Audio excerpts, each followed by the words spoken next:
welcome to today's session, which is looking at the new normal and how to make sure that we're taking care of ourselves and each other in what is quite a challenging and different time for us all.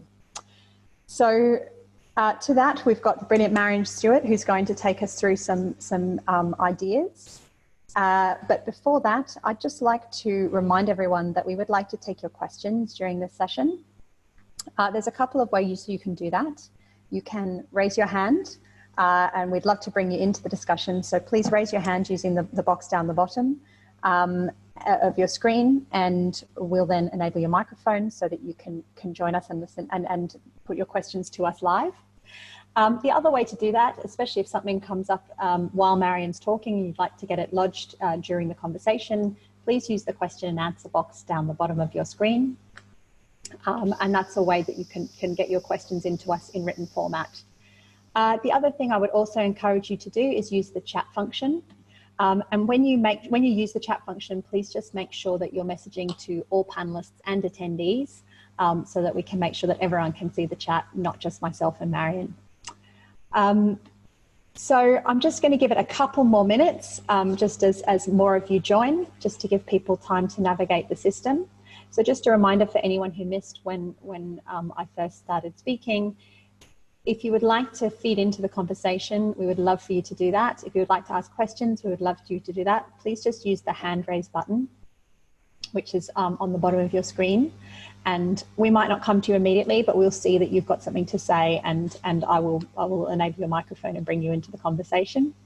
The other way to do that is to use either the chat box or the question answer box to put your questions to us in writing. Anyway, without further ado, I'm going to hand over to Maryon, who's going to take us through the session. Thank you, Angela, and thank you for inviting me to do this. I think it's been an amazing few days, I have to say. I haven't managed to listen to everything yet because I'm in America, so I was a bit behind the curve in terms of time, but everything I have listened to has been so thought-provoking. One of the things that occurred to me, though, people are touching on personal care, and in fact you posted something this morning about that, and it resounded with me because I know from my own experience that if you don't look after yourself, then it's very difficult for you to look after everybody else. And we tend to gravitate to helping others, and that's what this conference has been about. But at the end of the day, we've got to do something to preserve our well-being. And what happened was during COVID-19, I found that particularly women who I deal with were literally falling over with stress and anxiety. And so it made me think about how do we, and especially also because of my own experience, which makes me feel very qualified to be giving this presentation, is I had to get used to new normal twice in my life, which was a complete nightmare. So the first time was when my daughter died. She was 21, and she was a medical student, and it was completely out of the blue and unexpected. And you just feel the shock resounding and don't think you can get on with normal life. And the second time was a few years later when my husband was suddenly diagnosed with stage 4 leukemia out of the blue. And we ended up in New York where I didn't know a soul. And he went into hospital. We didn't know if he was going to survive even to the end of the month. And I didn't even own a teaspoon, let alone a roof over my head. And it was really quite shocking. But we had to, that year we lived in isolation. So a bit like now, we were walking around when he was out of hospital in gloves and masks. And we got used to new normal. And we found our way around new normal, and it wasn't actually as bad as we thought, and there were some really good things that came out of new normal. So I just wanted to take you through some of those, and I've been focusing on that with my group, so it's great to be able to spread the word further. So just for you who don't know me, I've been a well-being professional for many years, more than I care to mention. I've just finished editing my 28th book this week, which is my first American book. And I've done, as well as helping one-to-one women all over the world with PMS and menopause, I've been doing lots of broadcasting. So I've been on other people's shows, and I've also had my own TV and radio show. So I've helped a lot of people to go from being in a bad place to being in a much better place. So looking at COVID-19, when it first hit, you could actually feel the shock waves. It was palpable, and people were very frightened in my experience, and lots of them had panic attacks and palpitations. A lot of them were already feeling a bit anxious and not in great spirits, and COVID-19 sent them reeling. So it's a time when it's different for all of us, because some of us have retained our jobs, some of us lost our funding, some of us lost our jobs, some of us don't know what the future holds. And one of the things we've had to get our head around is coming to terms with not knowing, not really knowing what the outcome is going to be and how long it's going to take before we get to normal again, or new normal. And so it's really important to get your ducks in a row and know that there are some things you can't control. You just can't. And there are other things that you really can, and you need to focus on what they are, and so that you can make your life and the lives of other people around you, so whether that's in the workplace or at home or both, because presumably most of you are looking at this through dual eyes, for yourself as well as other people you know. But trust me, there are blessings along the way. And in fact, last week at my tea time session, we just devoted one session to the blessings of COVID-19. And every single person who came to the tea time session had something to contribute. So there were positive things that happened to them, whether it was more community or more connection or whatever it was, but there were positive things. So I split this into 7 ways to thrive in new normal. And just to run through what they are, and then I'll elaborate. So first of all, breathe and be mindful. Reframe your attitude. Still the anxiety and stress. Connection and routine. Boost your immunity. Nourish yourself and find your new normal. So let's plow our way through and start with breathing and be mindful. So one of the first things that really occurred to me when this hit was that people were feeling really anxious and they didn't know how to deal with the anxiety. But also, in recent months, just before COVID, I've been watching loads of videos and TED Talks about breathing. And it occurred to me that most of us forget how to breathe. We do shallow breathing. We breathe to just survive, but we don't breathe to thrive.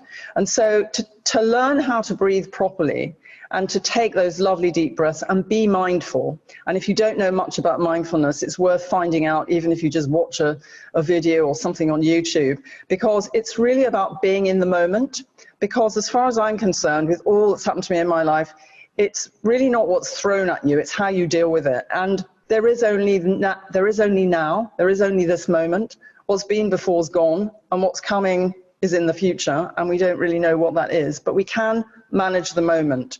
And so having a strategy to just breathe and be mindful. So if you feel anxious, to just stop and do some breathing, have perhaps some kind of phrase you have in your mind that you can just repeat to yourself, to tell yourself that all is well, and to maybe focus on something, whether it's a flower in your garden or a picture of someone you love or something that is going to make you feel good, to get yourself through that moment and to ground yourself again. The other thing that's good to do is some daily relaxation, because what tends to happen is that the connections in our brain disconnect when we've got high cortisol levels, when we've got stress hormones running around our body and at elevated levels. And so taking time out to relax is so important, especially if you're feeling stressed and anxious. But also if you're just busy, it's good to stop and give yourself a rest. So you give your head a rest from your screen, especially if you're like me at the moment and you spend most of your day on Zoom, then you need a time to close your eyes and just rest. And rest your body as well, and that's really important. So there are some really good apps. If you don't know how to meditate, for example, you can try something like Headspace or Pizziz or any app that you like that will help to take you into that deeply relaxed state. Even if it's just for half an hour a day, it makes the world of difference. It's like plugging your phone into the mains so that you get this amazing recharge, and then it will stop you falling asleep on the sofa in the evening, because you've had a recharge, let's say in the afternoon or even after work. Now, being positive, there is so much research on reframing your attitude and choosing to be positive. And I know that may be sometimes hard, but one of the things I do with my patients is I get them to make a gratitude list. So they start writing down all the things they're grateful for. And that could be little things like, you can see beautiful things. You can taste lovely food. You can smell gorgeous smells, even the things you can walk around. It's not till you lose your health that you realize how grateful you need to be for small things, but also for people and places and all of those things. So having a gratitude list, whether it's in a nice notebook or on your phone, that you keep adding to on a regular basis, when you're feeling down, you just pull out your gratitude list, or even first thing in the morning, last thing at night, you read through the gratitude list and just remind yourself of all the things you've got to be grateful for and feel lucky about. And I did that even when my husband was in a terrible state. I focused on, and when I lost my daughter, I focused on, well, I know it doesn't make up for it, but I have got other children and I have got other good things going on in my life, and I need to focus on those good things rather than all the negative things. Now, stress, believe it or not, when I first wrote about stress many years ago and read that stress is good for you, I did a double take, because sometimes stress is good for us, it stretches us, but when it gets too much, then it becomes distressful, and that's the thing, and then it has an adverse effect on us. So anxiety and stress are interlinked, and anxiety is just your body's response to something that makes you feel bad, it makes you feel apprehensive, and it can be mild anxiety or it can be severe panic attacks and palpitations. I had a patient, for example, not very long ago, who was on holiday in Australia, and she was taken to by ambulance to the hospital 5 times in 4 weeks because they thought she was having a heart attack, and it turned out it was panic attacks and palpitations related to her menopause. And when we helped her to rebalance, those symptoms disappeared. So it is possible. You don't have to be stuck with these awful symptoms. So anxiety can be related to COVID-19 and all the ghastly things that are going on in your life. You've got the flight and fight mechanism, that's if you see a brown bear, you get scared, and then you've got adrenaline rushing around your system and so on. Or it could just be to do with the changing hormone levels, the fact that you're absolutely exhausted and you're not really coping very well. So there are things that you can do. So we've talked about relaxation every day, that's important. If you want affirmations, there's a book by Louise Hay with a whole review by Dr. Mona Lisa Schultz, and that's got at the back of it affirmations that you can choose, and you can even get those on YouTube without getting the book, to choose what works for you so that you've got this grounding statement for yourself when you're feeling bad that helps you know that all is well. And there are some adaptogenic herbs like valerian that you can take as well. If you're on antidepressants, you'll need to check with your doctor, but valerian works very well if you're not. And avoiding caffeinated drinks, because caffeine can make you feel anxious. It can, it's a stimulant that doesn't sit well when you're feeling anxious. And stress is something that happens to us all at some point in our lives. It can come about from all different kinds of stress, but the net result is it makes us feel bad, and we've got to get back to feeling good again. So there's a whole mechanism that's going on in your body when you get this stress response. So you've got literally a hormone change in your brain, and you've got cortisol, which is a steroid hormone that's pouring out, comes from cholesterol in your adrenal glands, and it just makes you feel awful. And the reason this is so important, and I know this only too well because after my daughter died, I ran a foundation in her memory, and I some days was on TV 7 times, and everyone asks you, what does it feel like to lose your daughter? And it was so stressful for me that eventually I burned out, and my cortisol level went through the roof. It was so high. Fortunately, I found an amazing doctor, and we worked together, and we did a literature search and found everything that had been published to lower your cortisol. And so for 4 months, it was the first time in my life I took time off in bite-sized chunks, because I didn't think it was going to take that long, but it took me 4 months to get my cortisol back into a normal range and to feel well again. But some of the symptoms are shocking. They are brain fog to the point where you feel like you've had your brain rubbed out, or even to the point of feeling like you're dying. You feel so tired you can't get off your bed. You feel anxious. It affects your mood. It can make inflammation run rife through your body. So you can get all sorts of symptoms, whether it's bladder, UTIs, whether it's a cough and a chest infection, whether it's a sore shoulder, whatever it is, it can be caused by high cortisol levels. And you can also get fat around your middle and on your belly. That's what cortisol does. And it does impair our immune system. And that's a really important thing, because at this point in time, we've got to boost our immunity, because we don't know whether there's going to be a second wave of COVID. And we can't be too careful. We've got to make sure we're as strong as possible. And the other thing about cortisol is that when mine was really high, I knew at certain times that I should be able to experience joy, but I felt like I'd flatlined and I couldn't. And so that's really important. So dealing with stress. So some of the things I did, and some of the things that have been shown in published research to bring down your cortisol, are things that make your heart sing. And the things that make your heart sink are the things that are likely to be avoided, because they're likely to drive your cortisol up. So anything from gentle exercise, and you don't want to be doing big aerobics, because that can boost your cortisol too. So nice gentle exercise like yoga. If you want to do some dancing, that's fine, but not too much. Laughter. Link up with your friends, even if it's on Zoom or FaceTime or whatever it is, and laugh. Watch a funny movie. Get a massage. Do anything that makes you feel good. And even visualizing that you're walking along a beach, if you can't be doing that. But anything that makes you feel good is what you should be doing at this point in time to bring down your cortisol. And again, there are some fabulous adaptogenic herbs. There are a few I like in particular. One's called ashwagandha. It's been through lots of clinical trials. Another one's called rhodiola. And you can get those online. Again, if you're taking antidepressants, although these two are probably fairly compatible, but I would, if you're going to take anything and you're taking medication, then check first. But you can use them a bit like rescue remedy, and they do help. So sometimes when you've got high cortisol, you wake up first thing in the morning, in the early hours of the morning, and you just feel anxious, and you can't settle and you can't get back to sleep. So if you reach for something like ashwagandha, swallow it down, and just then plug into a guided meditation, within half an hour, you will be feeling centered again and ready to get up and get on with the day and not feeling anxious, and that's important.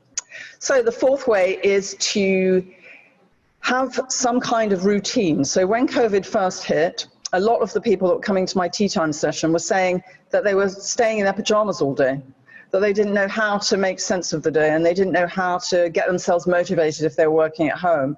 And I even did a talk a few weeks ago with a woman. I shared a platform. She was a human rights lawyer. She was a real go-getter who was a change maker. And I heard her say that it's taking me 10 minutes to cross the room to get myself a cup of tea. I can't be bothered. I can't motivate myself. And so it happens to lots of people. It's not just people that have been inactive before. It can happen to anybody. And so it's really a question of making yourself a schedule so that you get up in the morning and you've got things to do, whether it's catching up on your emails, whether it's doing your exercise first thing in the morning, doing a relaxation session, watching some things on YouTube, scheduling your appointments if you're working, making sure you stay connected to people who maybe you haven't been connected to for a long time. And that's what I've been finding, is that neighbors, people in my tea time group have been telling me they lived in the same street for 20 years, they didn't know their neighbors. And now they're part of a WhatsApp or a Facebook group, and they're all doing things for each other. They're making food and leaving it outside each other's doors. And if someone needs a prescription, they're running off to get it.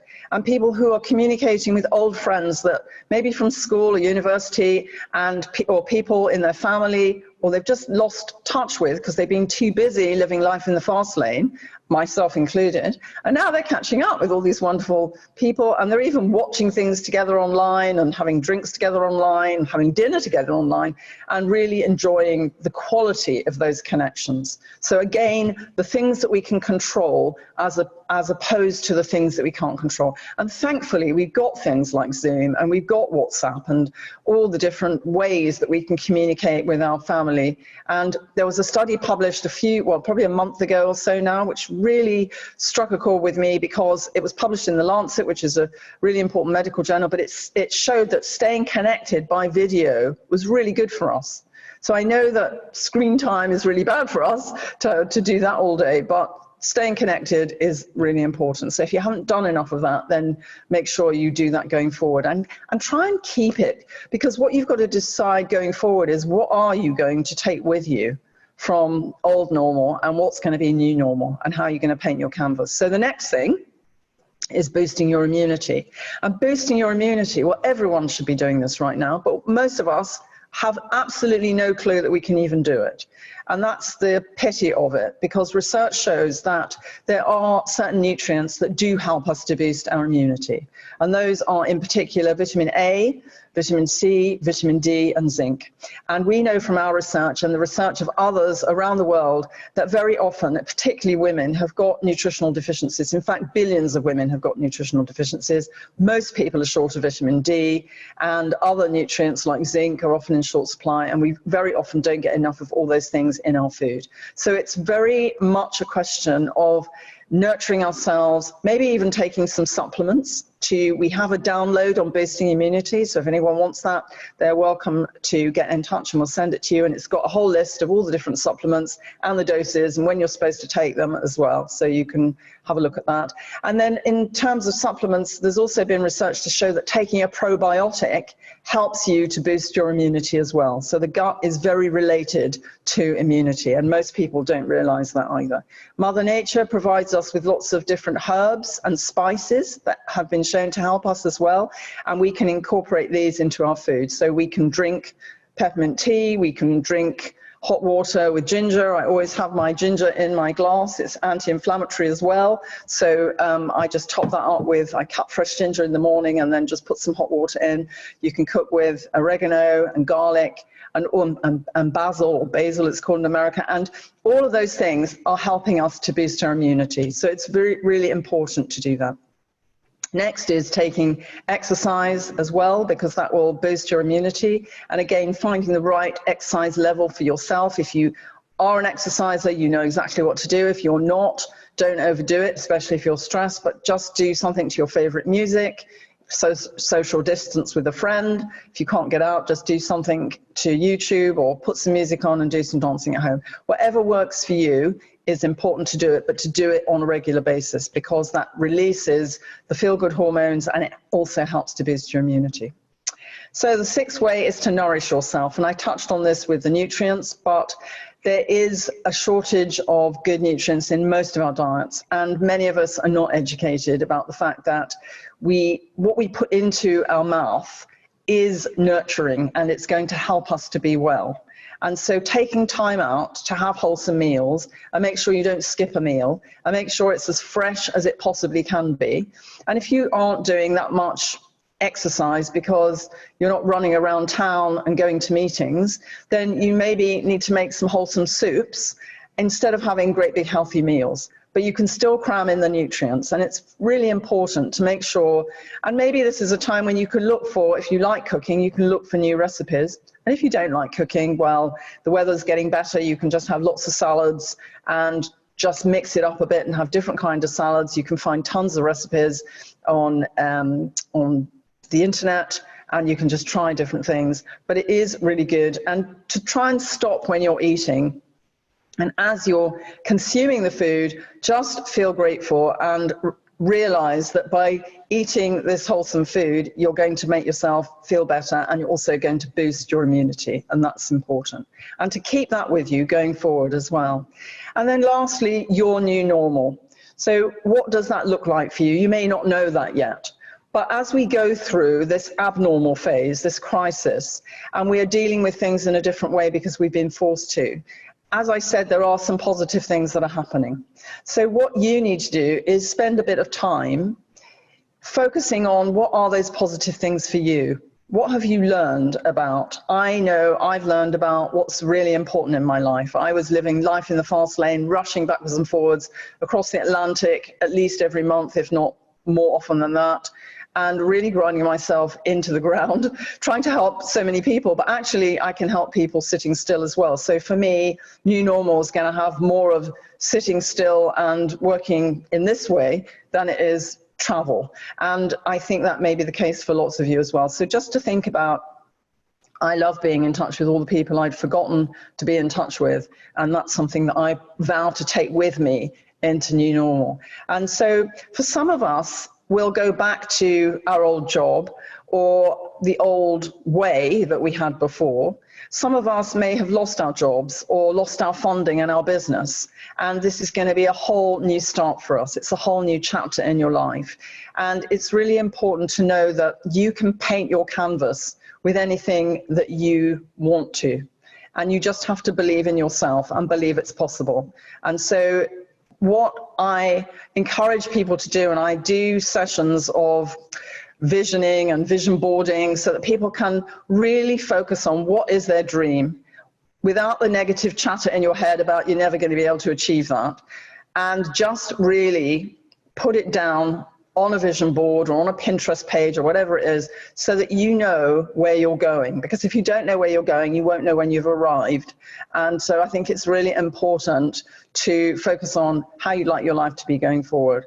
And just make yourself feel as good as you can, because if you are good and strong, you will be able to help lots more people, whether they're people in your family, people in your workplace, and whatever it is you'd like to achieve in the world, you'll be much better placed to do that, especially in an aging population. We know that very often as people get older, they get worse for wear because they've got low levels of nutrients, they've got low levels of estrogen, and unless they learn to have a refuel, they're not going to be in a really good place. So it is important, and I'm hoping that more and more people will come to understand the importance of all of this over time and be able to take that into new normal and to share this and pass it on to other people as well, because we come with this body, but no one really ever taught us how to manage it or nurture it. And it's almost like we just don't have a manual. And so we have to learn as we go along about looking after ourselves. So I think just being mindful, taking one day at a time, patting yourself on the back when you've achieved something good, even if that's just getting through a stressful day or doing something nice for someone else, which also releases endorphins in your body and helps to strengthen your immune system. So lots of really good things that you can take with you into the future and do in the short term as well to make yourself feel better. So that's it from me. Thanks so much, Maryon. That was a very energizing presentation. I would like to enable some of our watchers to put a question to you in the last couple of minutes that we have. But just to remind everyone that if you do have a question, please just use the hand raise button and I'll enable your microphone so that you can speak. But in the meantime, Maryon, I had a question for you. And that's, I think it's really wonderful that the focus on this talk has been about self-care and what we can do for ourselves. This is a business-to-business conference and we have a lot of business people watching. What recommendations would you have for people in the workplace about how they can better support their employees using some of the advice that you've offered here? Well, I think what we're doing at the moment, because we're working with some workplaces, is that we are taking what I've been doing in my tea time sessions and putting it into modules like the 7 ways and just plugging people in, and they can do it virtually, just to give them ideas. Because what we found in tea time, the tea time sessions I ran, is that the women came in feeling really rough, really overwhelmed, really stressed and anxious. And then by the time they finished, they were so upbeat. And we gave them all sorts of tools and tips and things that they could do and go off and do, and then come back and report in. And they're doing absolutely amazing things for themselves and other people. And it's just made a huge difference. And I've noticed that in other communities as well, where I've helped them to learn how to use Zoom. They were kind of live communities before, never came together online, and very down at the beginning, but now very energized by everything that's going on. So I think that it's a perfect opportunity for workplaces, even while people are still furloughed and working from home, they can plug into these kind of tools. And even if it's just a thought for the day, or a goal setting for the day, or just checking in with your gratitude list, or whatever it happens to be, because obviously some people are stressed, some people aren't, some people are feeling tired, and so everyone has a different need, and maybe to add a finance check to it as well, so that you've got, for people who are worried about their finances, so they've got a whole package of well-being and they can take that going forward. I think that's really important, and I hope that will carry through, not just from COVID, because none of us know if there's going to be a second or third wave of this, and if it's not this, then who knows whether there may be something else that happens. So I think it's a time when we have to stop and take stock and think, well, how can we look after ourselves and our workforces? That's really important. And just make sure everyone's okay. And I think that giving them a bit of love and making sure they're okay will get a lot of gratitude feeding back to the workplace. And so I think the employees will be more, they'll just be mindful, and probably that will help them to be more productive. Yeah, I hope so. We just have a comment here, or a question here from Sandrine. So I'm just going to bring Sandrine in. Please go ahead, Sandrine.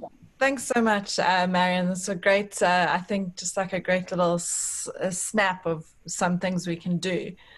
Building on from your, I think, routine and connection point, I also found for myself at least, and it was mentioned earlier in one of the round tables I attended, was just finding a sense of purpose. Yes. So I found that like just having a routine wasn't enough. I found that if I wasn't finding my old purpose, I had to find new purpose within like this new environment we're finding ourselves in. And I found like the minute I like cracked that nut and I was like, oh, I like having purpose. I like knowing what my purpose is, because that's kind of what defines me. And this COVID-19 kind of shook that a bit. So I don't know, I just found that it wasn't enough for me just for the routine. I found like a purpose was a really big thing. Yes, and I'm so grateful for you mentioning that, because I think that's so fundamental for all of us.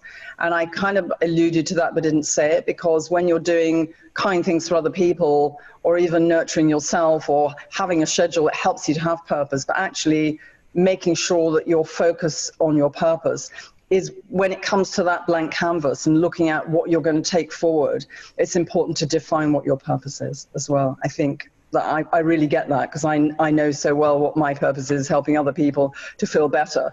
And without that, I would feel completely lost. So I think it is important.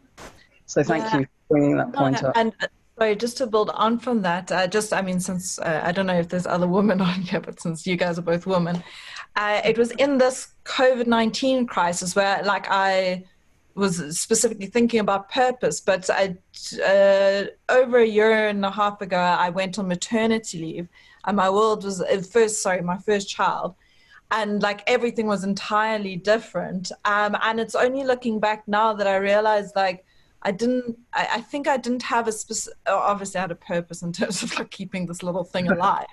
But I think like I'd lost my sense of identity and my other purposes. And I don't think I was necessarily I wasn't diagnosed with anything, but like the normal hormones, Maryon, you probably know, yes. Menopause and pregnancy very much correlate in terms of the hormonal changes. But it was only during this crisis that I was kind of like, whoa, maybe I felt like I didn't have a purpose so much other than keeping this other thing alive, which obviously is a big purpose. But do you know what I mean? I don't know if I so identify with that, because after I had our first baby, I can remember just breastfeeding her 24/7. My husband got on with his normal life, and I just felt after a few months that I was just in some time warp with this little bundle, and I'd become, the provider of milk. And I think sometimes it does take adjustment. Also, that my experience working with women, certainly younger women with PMS and so on, is that very often they've got low levels of nutrients when they go through childbirth and breastfeeding, or pregnancy and breastfeeding. The nutrients go out to the baby, and they get left high and dry, and so it is possible that your mood then goes down, and it's hard for you to see the world through rose-colored lenses until you have a refuel. So there may have kind of been a bit of both of those things, but again, I think that I know for myself so strongly that having your purpose defined and being true to it and keeping on that path is so important. And so I think you can have it all though, and Angela has too, because she had a baby not long ago, and look what she's done with this amazing conference. Well, on that note, look, thanks so much for your questions, Sandrine. And I actually must say, Sandrine, thank you for your questions throughout the conference. You've been a marvellous attendee. So I will connect with you afterwards, actually. It's been a real pleasure hosting you. But thank you, Maryon, for an excellent session. Hopefully we're all feeling energized and ready to go and tackle the weekend and weeks ahead. But yeah, thanks for everyone for attending, and enjoy the last few sessions that we have to go today.